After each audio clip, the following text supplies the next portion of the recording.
Pomenom junacima boja na Mišaru, koji je služilo sveštenstvo crkve Uspenja Presvete Bogorodice iz Orida i crkve Vaskrsenja Gospodnjeg iz Mišara, otpočela je državna ceremonija kojom je obeležena 219. godišnjica bitke koja je ušla u istorijske anale ratovanja za slobodu srpskog naroda. Za razliku od nekih drugih, samosvojno, samoinicijativno, na osnovu naših žrtava, naše ideje, naših vođa i vožda Karađorđa i kneza Miloša uspjeli da se oslobodimo od osmanske vladavine i te dve dinastije stoje kao dva stuba u srpskoj nezavisnosti, i Karađorđević i Obrenović, i ono što je započeo Karađorđe u Orašcu, recimo završio kralj Milan, odnosno knjaz Milan na kongresu u Berlinu. Posle smo to morali da branimo i u Balkanskim ratovima, i u Prvom svetskom, i u Drugom svetskom, i u ratima 90-ih izravne bombardovanja. Svi bi nekako hteli da ovaj prostor geopolitički, prirodni i ostali uzmu za neke svoje ideje, resursi i tako dalje.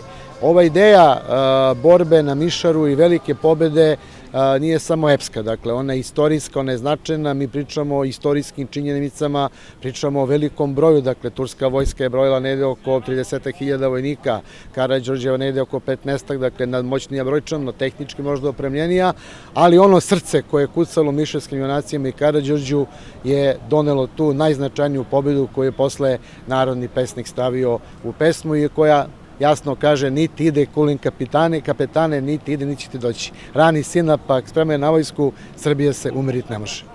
Vence na spomen obeležje Karađorđu i mišarskim junacima položili su predstavnici Vlade Republike Srbije, Ministarstva odbrane i Vojske Srbije, Mačvanskog upravnog okruga, grada Šapca i drugih lokalnih samouprava, kao i udruženja građana i boračkih organizacija.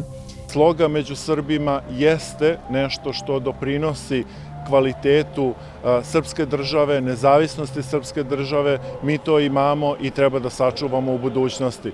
Siguran sam da grad Šabac na ovakav način, ali i na mnogo drugih načina, pre svega uči mlade generacije o tome ko su bili vožd Karađorđe, ko su bili ti mišarski srpski junaci koji su svoje živote dali da bi mi živjeli u slobodnoj i nezavisnoj Srbiji.